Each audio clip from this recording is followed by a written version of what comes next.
हरे कृष्णा, राधे राधे। दोस्तों, इस पवित्र मास मार्गशीर्ष मास की कथा श्रृंखला में आप सभी का स्वागत है। आज हम मार्गशीर्ष मास महात्म्य के अध्याय 3 की कथा को सुनेंगे। तो चलिए आज की कथा को आरंभ करते हैं। भगवान श्री कृष्ण के पवित्र गोलोक धाम का दर्शन करते हुए वे सब देवतागण बहुत ही प्रसन्नता के साथ जब थोड़ी दूर आगे गए तो उन्होंने सुंदर अक्षय वट देखा। उस वृक्ष का विस्तार 5 योजन और ऊंचाई 10 योजन है। उस वृक्ष के नीचे बहुत सारे गोप शिशु दृष्टिगोचर हो रहे थे। उन सबके भी स्वरूप श्री कृष्ण जैसे थे। उन सभी ने पीत वस्त्र धारण किए हुए थे और वे सभी खेल कूद में लगे हुए थे।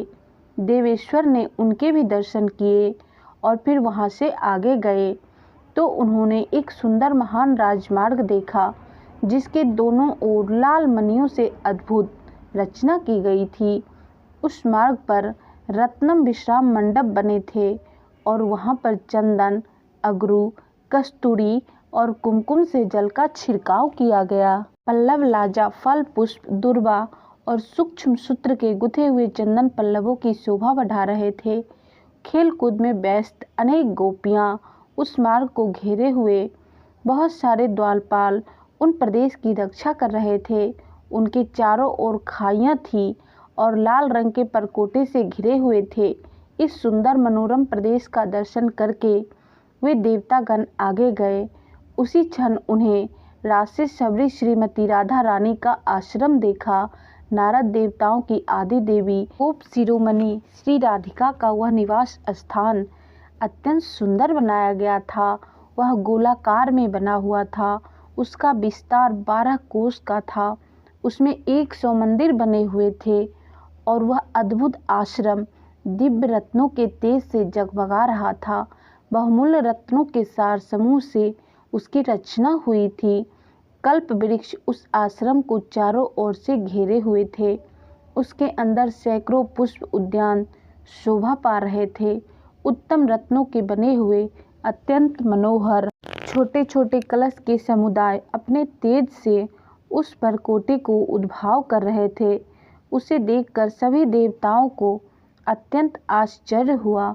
वे उसकी परिक्रमा करते हुए प्रसन्नता के साथ आगे गए। उसके बाद उन्होंने गोपों और गोपिकाओं के उत्तम आश्रम को देखा।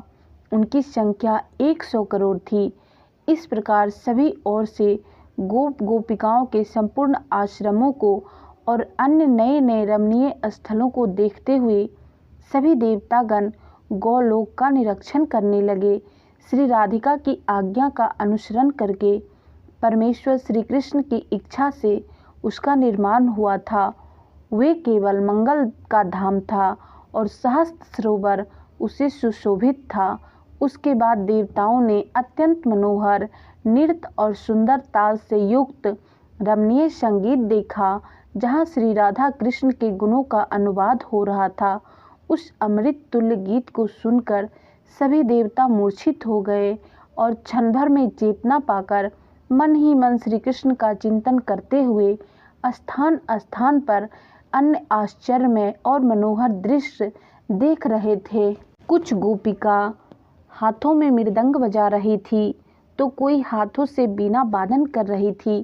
किन्हीं के हाथ में चर थे तो किन्हीं के पास करताल।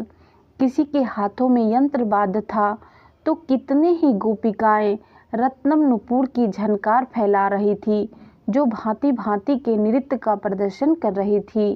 कुछ दूर आगे जाने पर उन सभी देवताओं ने भी अनेक आश्रम देखे जो राधा रानी की प्रधान सखियों के आवास थे। वे रूप, गुण, वेश, यवन, सौभाग्य और अवस्था में एक दूसरे के ही समान थे। श्री राधा के समान वेश की सखियां 33 गोपियां हैं कि वेशभूषा अनिर्वचनीय है और उनके नाम हैं सुशील, शशिकला, यमुना, माधवी, रति, कदम्ब, माला, कुंती, जानवी, स्वयं प्रभा, चंद्रमुखी, पद्मिनी, सावित्री, सुधा, मुखी, शोभा, पधा, परिजाता, गौरी, सर्वमंगला, कालिका, कमला, दुर्गा, भारती, सरस्वती, गंगा, अंबिका, मधुमती, चंपा, अपर्णा, सुंदरी, कृष्ण, प्रियसती, नंदिनी और नंदना, ये सब के सब समान रूप वाली हैं। उन सब के शुभ आश्रम रत्नों और धातुओं से चित्रित हैं। अनेक प्रकार के चित्रों से विचित्र होने के कारण वे अत्यंत मनोहर लग रहे हैं। उनके शिखर बहुमूल्य रत्न कलश समूहों सा उज्जवल मान पड़ता है। उत्तम रत्नों द्वारा उनकी रचना हुई है। गोलोक वृंदावन ब्रह्मांड से ऊपर है और बाहर भी है। उससे ऊपर कोई दूसरा लोक नहीं। उस पर सब कुछ शून्य है। वहीं तक सृष्टि की अंतिम सीमा है। 7 रसातलों में भी नीचे सृष्टि नहीं। रसातलों से नीचे जल और अंधकार है जो अगम्य और अदृश्य है।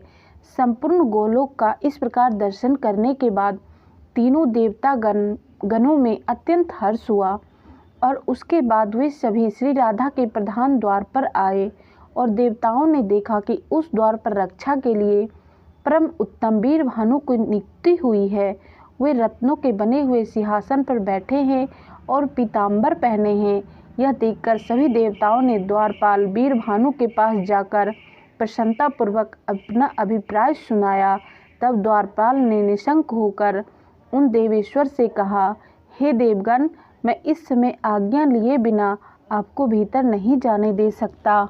इस प्रकार कहकर द्वारपाल ने श्री कृष्ण के स्थान पर सेवकों को भेजा और उनकी आज्ञा पाकर देवताओं को अंदर आने की अनुमति दी। इस प्रकार तीनों देवता दूसरे उत्तम द्वार पर पहुँचे जो कि पहले से भी अधिक सुंदर और मनोहर था। उस द्वार पर नियुक्त हुए चंद्रभानु नामक द्वारपाल दिखाई दिए।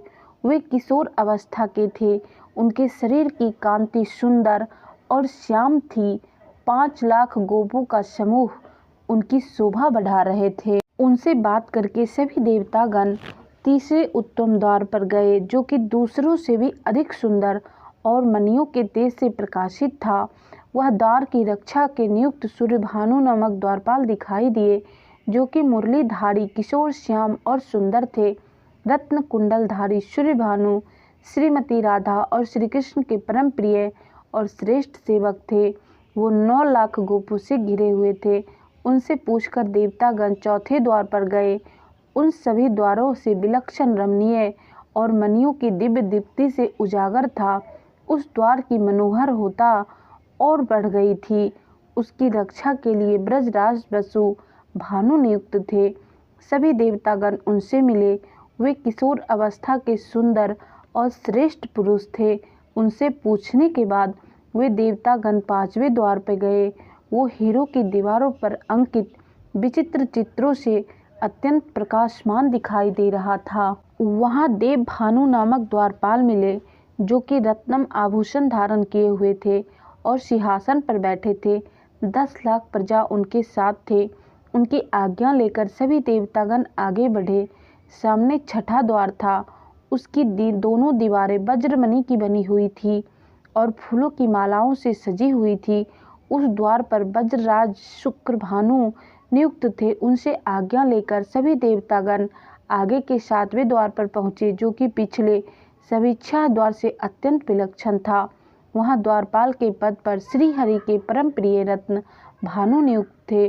12 लाख गोपगण उनकी आज्ञा के अधीन रहते हुए उनकी शोभा बढ़ा रहे थे। उनसे बातचीत करके सभी प्रसन्नतापूर्वक 8वें द्वार पर गए। वहाँ उन्होंने सुपास नामक मनोहर द्वारपाल को देखा। वे रत्नम दंड धारण किए हुए थे। उनकी अनुमति लेकर सभी देवतागण शीघ्र ही 9वें अभिष्ट द्वार पर गए और वो द्वार अपूर्व चित्रों से सुसज्जित और मालाओं की जाली से विभूषित था। जहाँ शुबल नामक द्वारपाल दृष्टि गोचर हो रहे थे। उनके साथ 12 लाख ब्रजवासी थे। दंडधारी शुबल से पूछने के बाद देवताओं ने तुरंत दूसरे द्वार को प्रस्थान किया और वह 10वें द्वार को देखकर देवताओं को आश्चर्य हुआ। श्री कृष्ण के गुणगान संबंधी पदों का संगीत सुनाई दे रहा था। उन देवेश्वर को उस स्थान पर रमणीय रत्न सिंहासन दिखाई दिया जो 100 धनुष के बराबर विस्तृत था। वह सभी ओर से मंडल आकार दिखाई देता था। वहाँ उन्हें एक अत्यंत आश्चर्य और अद्भुतमय तेज पुंज दिखाई दिया जो करोड़ों सूर्य के समान प्रकाशित था, वह प्रकाश पुंज संपूर्ण आश्रम को व्याप्त कर रहा था। उस तेज स्वरूप को देखकर वे देवतागण मंत्रमुग्ध हो गए और भक्ति भाव से मस्तक और कंधे झुकाकर बहुत ही श्रद्धा के साथ उसे प्रणाम किया। उनके नेत्रों में आंसू भर आए और समस्त अंग पुलकित हो गए। ऐसा लग रहा था मानो उनका अभिष्ट चिंतन हाथ में और धर्म को बाएं कर लिया हो। वे भक्ति के उद्वेग से चित्त को ध्यान मग्न करके परम भगवान श्री कृष्ण की स्तुति करने लगे। परम भगवान श्री कृष्ण की स्तुति करते हुए ब्रह्मा जी ने क्या कहा और उसके उत्तर में भगवान श्री कृष्ण क्या कहते हैं, ये हम सुनेंगे आगे की कथा में। तो उसके लिए आप लोग हमारे चैनल को सब्सक्राइब करके बेल आइकन जरूर प्रेस कर लीजिए ताकि आगे की कथा को आप लोग सुन पाए। और हाँ, वीडियो को लाइक ज़रूर कर दीजिएगा क्योंकि आप लोग का एक लाइक मेरे लिए बहुत ही ज़्यादा मोटिवेशन का काम करता है।